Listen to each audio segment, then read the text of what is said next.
Una de las reconstrucciones que hemos hecho ha sido a través del medio radiofónico, es decir, la utilización del artista de vanguardia de los medios, tanto por el gramófono, la radio, incluso pues otro es el teléfono.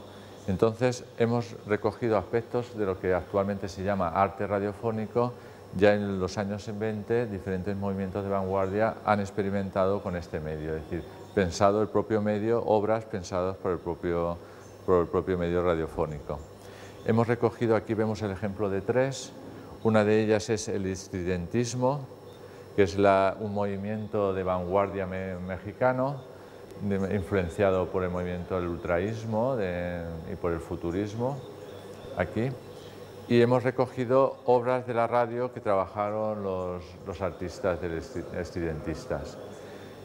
Hay que destacar que estas obras, sobre todo de los trabajos de radio, utiliza, digamos, como una propia poesía, una nueva poesía que se produce a través de las ondas, la cual recoge mucho los noticiarios radiofónicos o cinematográficos, en las cuales decían noticias a toda velocidad, donde mezclaban el fútbol con la política, es decir, lo que actualmente es la televisión, lo que sería el zapping, el propio medio radiofónico ya producía esa simultaneidad, ese collage simultáneo de noticias a la vez sin tener nada que ver unas con otras.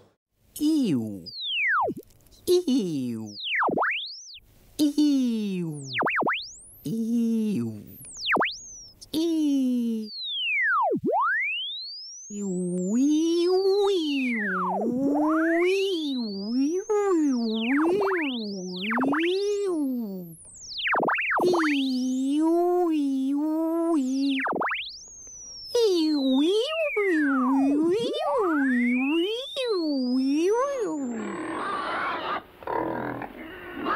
Últimos suspiros de marranos degollados en Chicago, Illinois.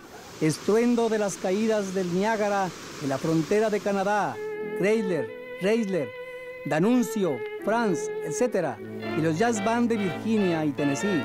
La erupción del Popocatépetl sobre el valle de Amecameca, así como la entrada de los acorazados ingleses a los Dardanelos. El gemido...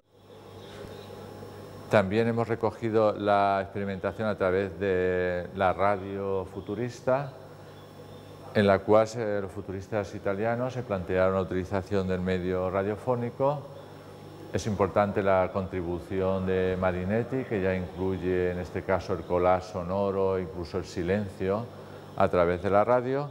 Y también en este caso hemos retomado a Fortunato de Pero, que no teníamos constancia más que solamente una vez hizo él en la radio un experimento, pero a través de sus otras experiencias hemos hecho una de ellas, la cual es la fiebre del telégrafo, en la cual él plantea de que la radio permite que el radioyente esté en situaciones distintas, puede estar en un salón, en un café, en la calle, en la cual toman dimensiones diferentes la misma obra.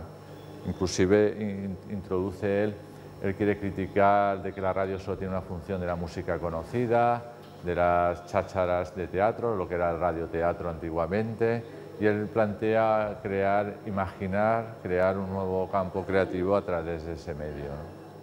Liriche radiofoniche de Pero. La febbre del telegrafo. Tac, tic-tac, tac, tac. Nozze. Tac, tic-tac, tac, tac.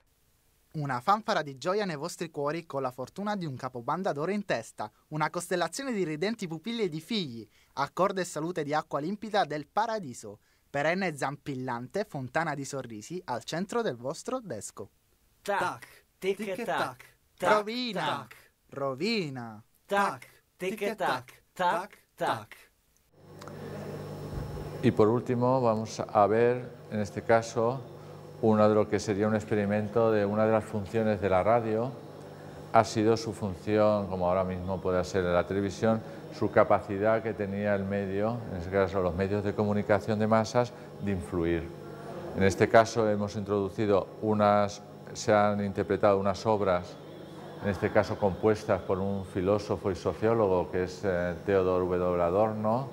Todos lo conocemos por su faceta más de filósofo, pero que aquí en este caso son obras que él compuso en el año 43 en su exilio en Estados Unidos, donde son obras pensadas para ser emitidas en la radio como propaganda, en este caso contra la coalición contra Hitler. Entonces eran todos los exiliados alemanes, pues en este caso él compuso unas obras como crítica, en ese caso, pues del nazismo, y estaba pensado pues para ser emitidas por la radio en las estaciones de radio de Nueva York.